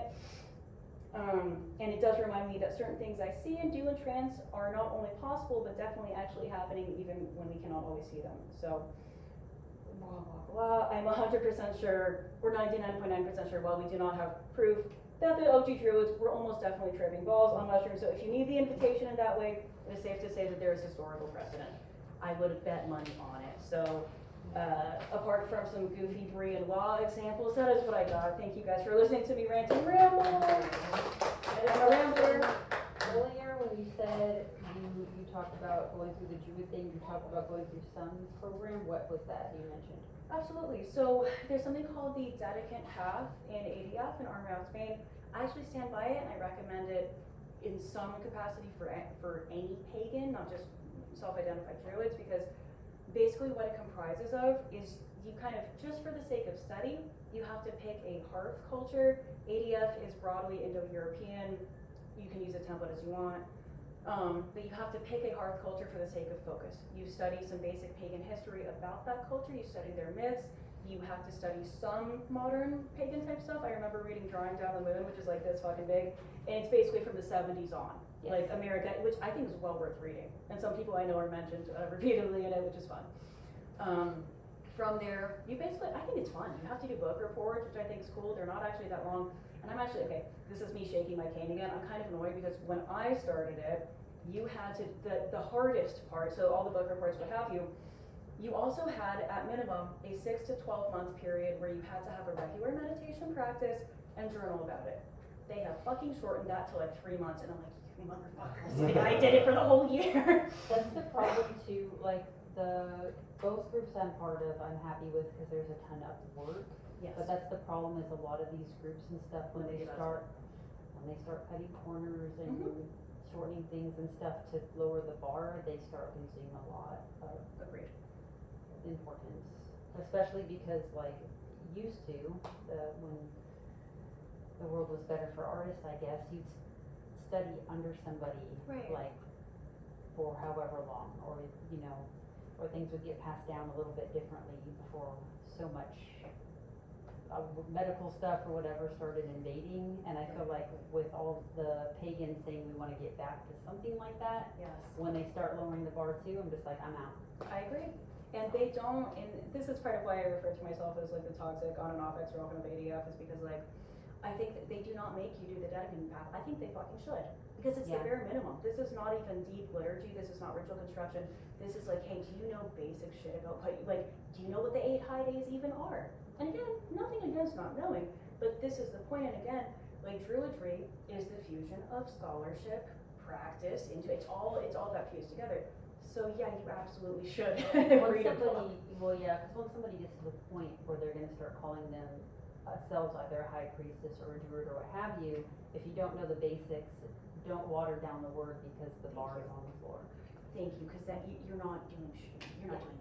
And maybe it's semantics, but when you say druid, especially in the context of something like this journey, is this intended to be kind of a clergy, or is this like druid just anyone that practices it? Because I would think if the idea is that you're an informed figure that is at the head, like the equivalent would be a gopti for us, right? Somebody who is the head of a hearth or a kindred. Like, you really do kind of have to know your shit, because you are the person that lay asatra, or people that practice it, go to for things, whether it's ritual or knowledge about the background. Like, I would never presume to refer to myself as a gopti. But druid, I'm not sure if that is just a person that observes this practice or is a specific caste. Even So, today. as you can imagine, this is my answer, and it's not going to be everyone's. However, I will not always say this. I think I'm fucking right, and other people are wrong. Here's my answer. It is a path for priests. It is absolutely a path for clergy. Because, mind you, I believe that history is a trampoline. You should be inspired by it, but not be restricted. However, this is not a path for your average everyday person that's just like, and God bless. Like, you want to just have altars and what have you do it. But again, when we look at the function of what they did in society and what they did with their people, these were priests. These were people that were like doing the work for their community. So I believe because there's no need to call yourself something you don't want to do. Like, if you don't want to do the work for it, just be pagan. Just be, and like, I know it became fashionable to hate on Wicca, and part of it was me doing that. I'm not going to take credit, but I definitely used to do it a lot more. Howdy. I think one of the positives of Wicca is that for people that really, they don't want to do all of that stuff, and that's fine, it's kind of a safe guide of like, hey, like here's a guide to like just having your own practice and whatever, like you don't have to do all the things for yourself. But if you are built different and you want to do all that, or rather you have no choice and you're called to do it, it's the path of the priest. So don't do it if you're not willing to do that. Yeah, so I'll say that, but that's the modern organizations are kind of like to bring them up just as kind of resources. I mentioned ADF. The website is ass. I'm sorry. Like it just sucks. OBOD, which is Order of Bards, Ovates, and Druids, it's a separate group. It's kind of, they have more of a presence on the East Coast and in England, I noticed, and in Ireland, which is cool. Their website is a lot more accessible, and if you want to read basic stuff of like, hey, what's an explanation of the Awen or this god or that holiday, the OBOD website is fantastic for it. I have not a ton. I have a handful of authors I'd recommend. Super good question though. So that's my answer. Sometimes I'll say, hey, this is just my opinion, and all of them count. In this case, my opinion counts, and everyone else is wrong. I think it ended up being, because it's the same thing with Wiccans, it ended up kind of being a slippery slope with people calling themselves a high priestess just because they wanted, because Doreen Valente, when she meant, you're a priestess of the goddess in your own right. Right. Yes, you are, but that doesn't mean you carry the title To for your anyone else. community. Yeah. And I think that kind of changed things, which is funny because you brought up the tools in setting up an altar. A lot of the people, when they're really like, well, how do I set up the altar? I heard male, female, that's from high magic. Right. All that input is from the high magic and the Wicca and stuff we've gotten over the years, like bombarded with, which that's their system. Right. So it's fine, but yeah. Yeah, there's God, I mean that's kind of the tricky thing too, is like when you are starting out, and like inevitably if you're a magic person of any kind, people are gonna come to you and be like, hey, I'm feeling the magic-y call, where do I start? It's like, oh god, there's like 500 currents, there's 500 past and traditions, but not everyone knows where to start. So for me, obviously like Druidry is what landed. I'm just yapping at this point. So I have places where I would start people. I think, but that ADF, that Dedekind path, regardless of where you land, I think having some kind of template, some kind of thing like that is beneficial no matter where you take it. And yeah, I think it's a huge mistake that they took it from like a year of meditation to a few months. Are you kidding me? Because initially, and who's to say exactly how long, but the OG Druids took minimum 10 years of study before they were considered a full Druid. And mind you, I would say even that is probably a shoddy estimate. I would say it was probably at least 20 or really lifelong. You're doing this for your whole life. So that's also why like, I love especially when you're just starting out and you're like, I want to learn everything and I don't know enough. It's like, that's awesome and that's an exciting place to be, but the fact of the matter is, if you really are in it for life, just enjoy things in phases, enjoy learning things in chapters, because it's gonna come with time. Like, I remember not being able to say what the 8 high days even were, let alone what they meant. I'm like, there's too many, I can't remember it all to now. I'm like, I know like the back of my hand, and I'm obsessed with some other weird bullshit that I don't understand yet. Sometimes people they'll come in and they'll want to use magic as a fast track, and you're like, no, it's the opposite. Good luck.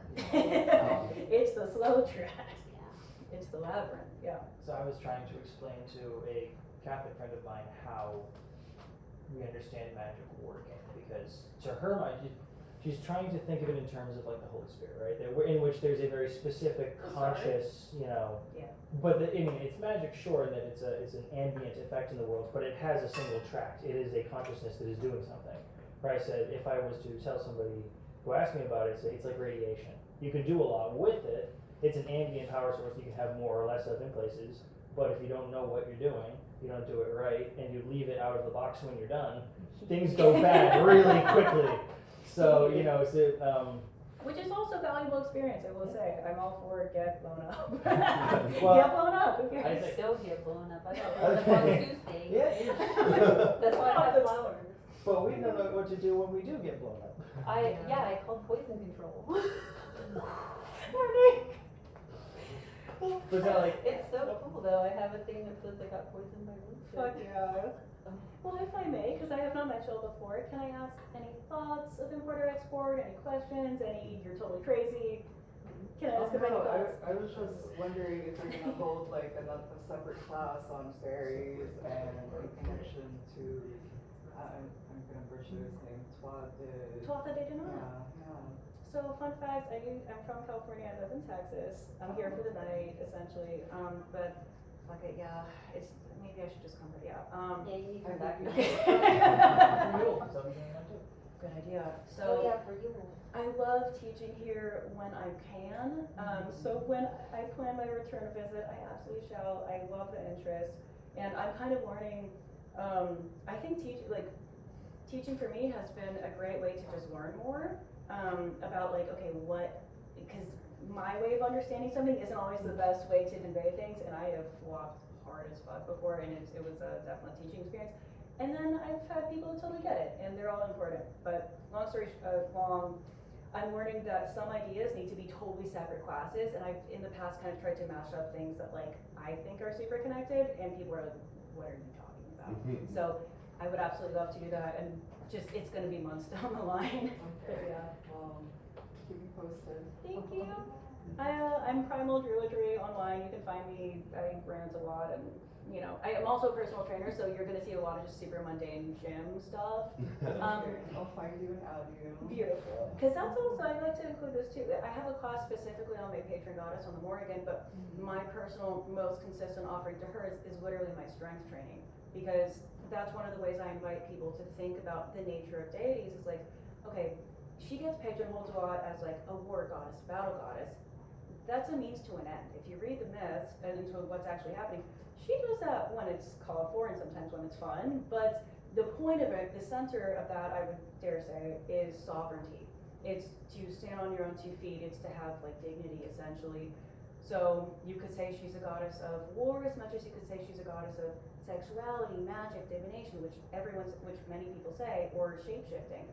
But those are all kind of just things she does. I would invite people to look at why is that? What is the center where that comes from? So that's a totally separate topic on its own. I'm a yapper, but that's the name of the game. And like my mentor, I have a late mentor. His name was Tom. I consider him an ancestral spirit now. He taught me very informally, so I supplemented that with scholarship on my own end. But my living mentor, Murtog, will literally talk for 8+ hours unless you stop him. So I come from a yappy bardic tradition. We just talk as long as fuck. But I would love to hear any thoughts or questions or statements, whatever you have. Just taking it in. Beautiful. Thank you. My pleasure. Enjoyed it.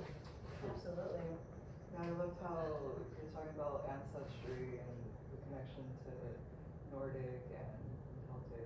Because I recently caved in and did one of those ancestry tests. Yeah. And like the one I took like tells you like little surprises like, hey, you're related to high rank royalty that they found in like a burial and the Viking one that they found in Ireland. Mm-hmm.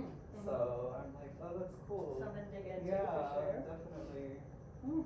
It's funny, we had someone last night who was in here and they found she was related to someone who was like sacrificed in South America. Oh shit, okay. I was like, well, that's cool, I guess. Chosen one. Yeah. Hopefully some can break the chance. So the Brennan's progenitor, Kjellvar Lane, is actually a character in that DLC. He's just Assassin's Creed. He's one of the kings that you'll interact with as you're going around the map. I gotta just play it so I can see what they baked in there. I'm sure, from what I've understood, both that and the God of War game, you'll just kind of rub your temples at how they interpret some of the lore, but Nerds do their homework sometimes. it's true. Yeah, They could have put their work in the music. They really did. I actually, so the song is, the Gaelic is Conrad Leafall, where Leafall speaks or sings, and like, Druidry is so, like, it's a niche and a niche and a niche, nobody cares, nobody knows about it. So that song is like the only one I've ever heard that actually does capture a serious facet of the mysticism.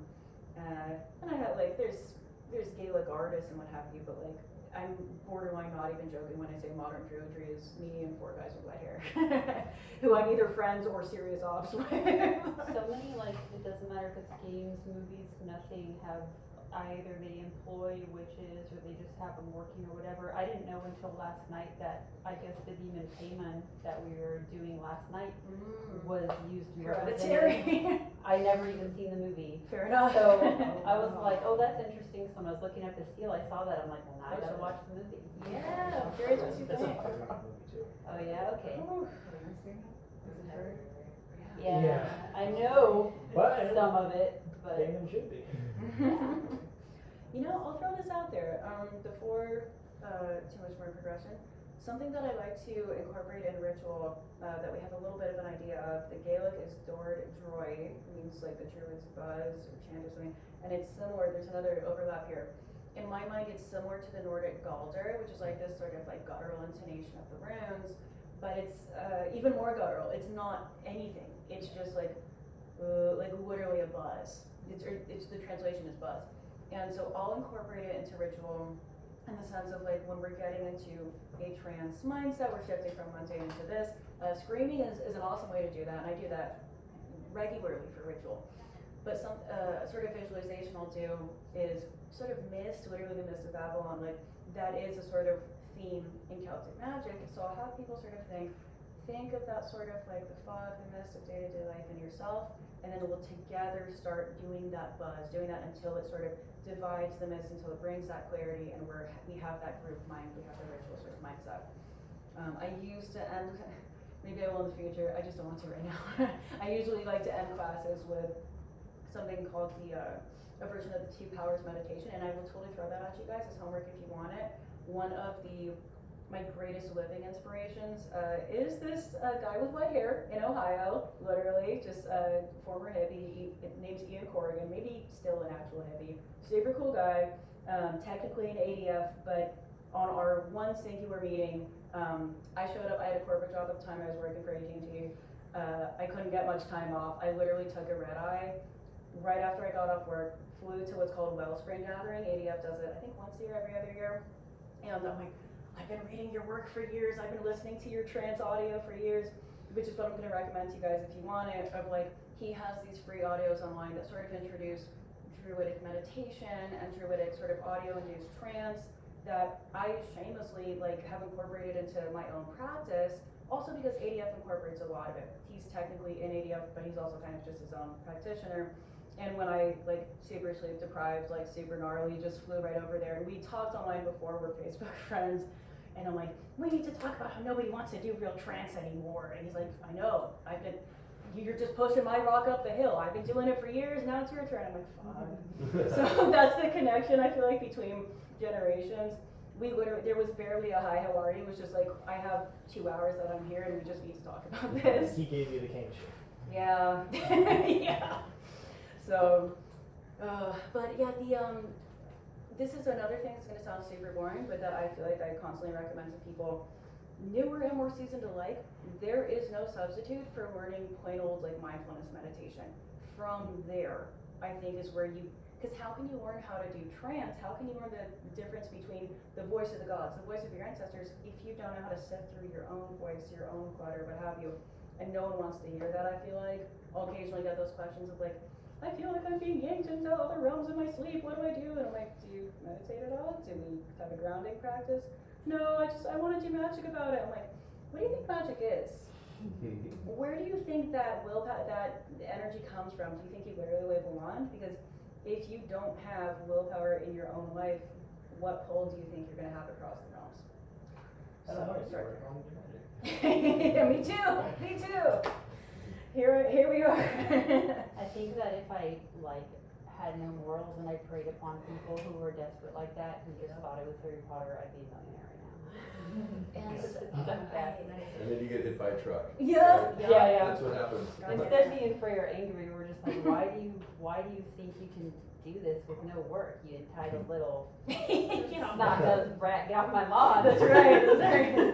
It's that, or be taken down by the IRS for your spell jar racket. Well, that's the rough part, is because like I'm all for. So this is its own topic that I hate the internet so much that it's hard for me to post regularly. I'm really a Luddite at heart, but like I've had a conversation with a couple other druids, Murtog, my mentor being one of them, and John Beckett, who is now my neighbor since I moved to Texas. He's ADF. He's less blood covered and a little more Unitarian Universalist than me, but we're still good friends. And we talked about like this whole thing of like basically charging in magic, like the coin, what have you. And I think among people with integrity, it's such a stark contrast, because you have you're talking about like the shameless, unethical people that are like, fuck it, I see someone desperate, I know more than them, let me just make a quick buck and do something dramatic and charge $500 for whatever the fuck. But then you have the serious elders, the real practitioners, who are like, fuck, I don't want to take advantage of people, let me not charge anything to my detriment to where I'm doing all this free work for people that aren't kindred. And I think my personal view is, if we really are friends, if we are even like dare I say family, whatever it is, I will absolutely help you to the best of my ability as I can with the energy I have. But if I don't fucking know you from anywhere, you've never bothered asking me, hey, how are you? How's life going? But here, do this serious heavy lifting for me. And also, I don't want to read a book and I don't want to learn how to meditate. Fuck you, pay me for my time and skill. Because I think people, like a lot of people nowadays, have a bad relationship with money, because all it is a note to go get bread and pay rent and things. So it's kind of like, if you, also at the same time, if you value someone's time, you're gonna pay them what they're worth and what's fair. And then they're hopefully gonna charge what's fair. I mean, there's elders who just don't need the money and they'll do things and come here and not charge. And, you know, we don't charge for courting and different things like that. Yeah. But it's like, I tell people all the time, like, how long have you been reading cards and how well do you know them? Oh, really well? You're gonna wanna charge, because people will steal your time. oh, They will monopolize and they will be rude to you if you don't charge. absolutely. I think there's a pretty clear line though, between overcharging and not. Yeah, and if I may, if we're hanging out, mind you, and also Chris, tell me anytime you're like, I'm falling asleep. That's good. Okay, cool. Have some martini. I love it. If I may, I have one other little mic in here. If you want to pop it on, I'd love to like get your audio like better part of this. Oh, I think I've done though. Oh, okay, cool. Well, it'll happen again. It'll happen again. No, I love the the whole thing with the money and all of it. Like, there's too many people that don't charge that absolutely should, and too many people that have no business charging that are like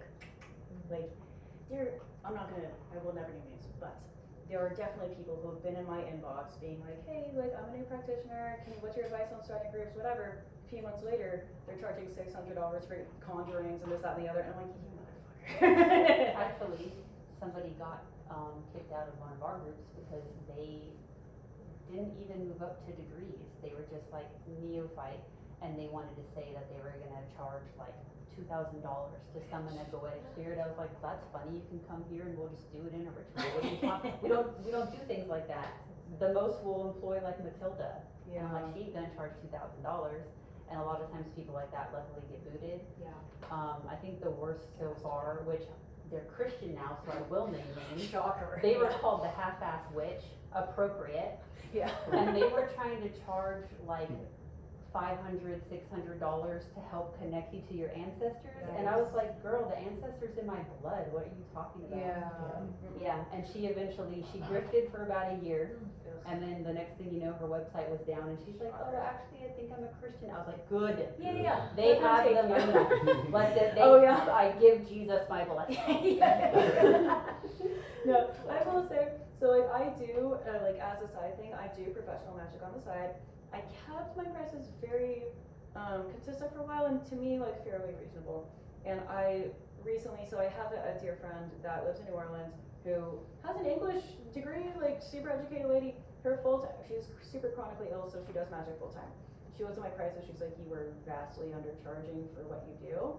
So I did up it. Part of why I did, and we'll say the things that are still the most affordable are like readings, tarot, protection. The stuff that I charged upwards almost as like I don't want you to buy this, it's because I low-key don't really want to do them. Yeah. And that stuff, and there's a lot that goes into this. I do hexes. I will refuse money if it's someone that doesn't deserve it. I will only take money on like, okay, I'm still charging you because we're not close enough, and it takes it, here's the other thing, it takes it out of me. So it's something that, like that kind of heavy lifting for one. I don't do love stuff for people. Oh no, I won't do them. That's something else I will not do. And also, forgive me, if your shit is a little too affordable and you dabble in stuff like love and whatever, you will get the craziest fucking people imaginable. Because you have to think about who's going to hire you to do something like that. Oh yeah, I have people crying on the phone from like other states asking me, oh, I heard about you, can you do this love spell? I'm like, what's the situation? They tell me and I'm like, no. Hell no, hell no. No. No, my personal rule is, even if it is paid, I really only hex genuinely abusive. My ex beat the shit out of me. My ex is on meth and is abusing his kid, Not, oh, I have a social rival and I don't like her and I think she's too popular, or whatever, fuck you. And Yeah, also well, they do can it do it yourself. themselves, you know, Right, I'll sell them the right. stuff, but they'll do it themselves. That's the yeah. other thing, is like at the end of the day, you're hiring someone else as, I'll be serious, as a luxury and as a convenience, so like occasionally I'll ask my friends for help with something, if my energy's too scattered, I just am like, I have to focus on real life shit. It is a convenience to have someone else do it, but you can do it your goddamn self, so. I always tell people it's probably better because they want it.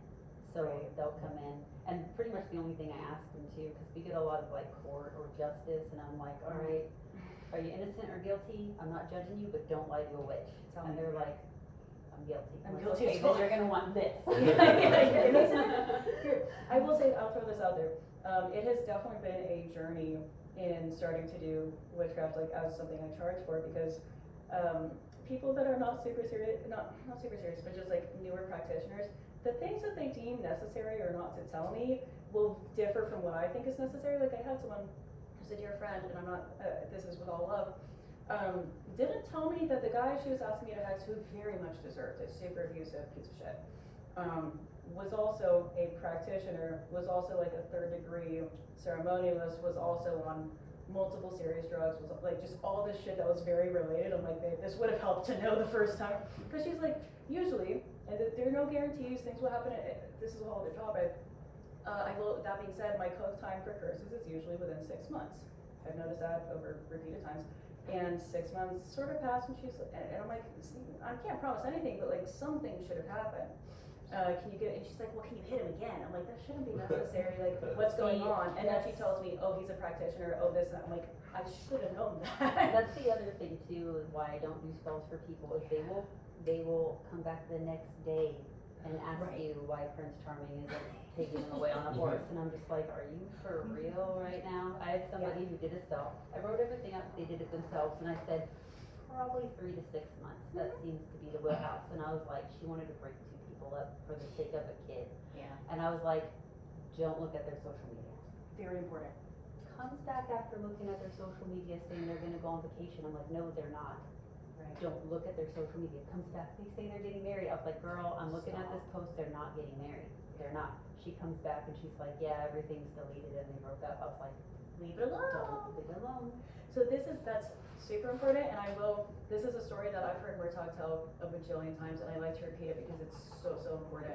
And especially to the point of detachment and other things we talk about. So Murtaugh is definitely the king of like someone that should be charging and just doesn't, because he has that super integrity, OG, like magic shouldn't cost. And I respect it, but I'm just like, honey, you're like, you need money. Anyway, someone in his coven at the time, working group, whatever, really needed a job, had no income, was getting evicted, something like that, whatever. Goes to Tog for money magic. Tog can fucking cook. He does a ritual. He's like, cool, give it a certain amount of time, you'll be good.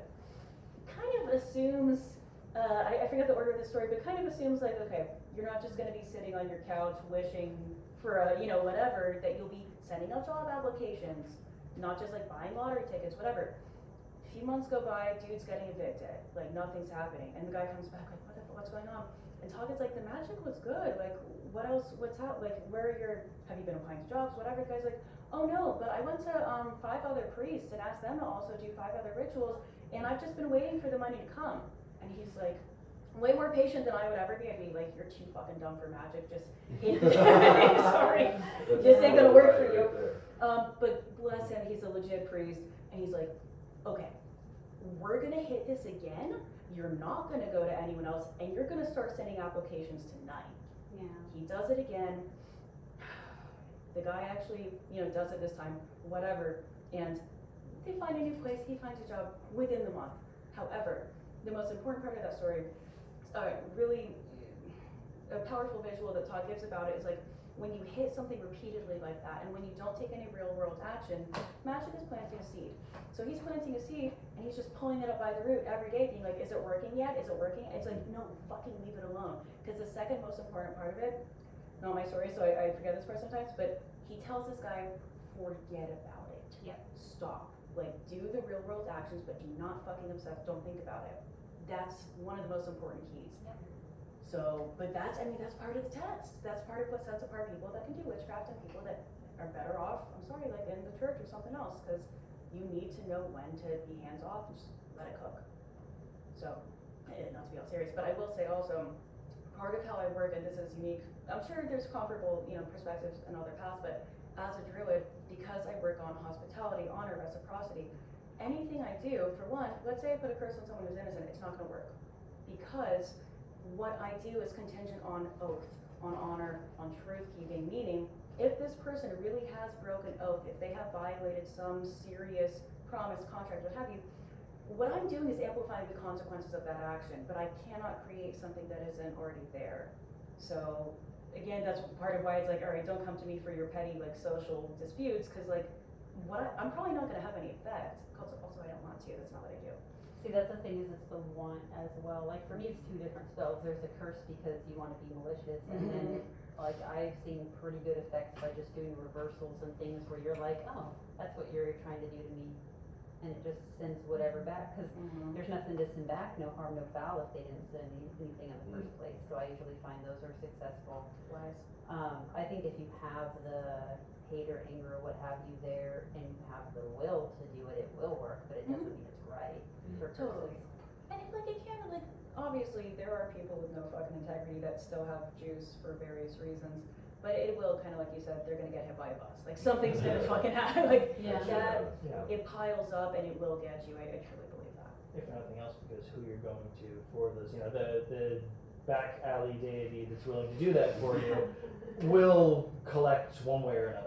That is why I will say, like, even though I'll work on my phrasing and stuff in my class, I'm repeatedly like, please think about what you're doing, what you're forming relationships with, and why, because sympathetic like it's contingent on like what you are bringing to something. I'm not Wiccan, it's not about like the threefold wall, whatever, but like if you're coming to something out of desperation, insecurity, I just want power, who the fuck is gonna pick up the phone call for that? Is that really what you want in your life? Yeah. Like, and that's why, like, so I feel like sometimes in pagan circles, people get all bent out of shape of like, oh, I don't have a patron god, oh, whatever. It's like, dude, it'll come with time. Do not try to force something for the wrong reasons. And I mean, whatever, like, nothing is irreversible. Like, you can come back from anything, I believe. Like, skin your knees, do dumb shit in magic.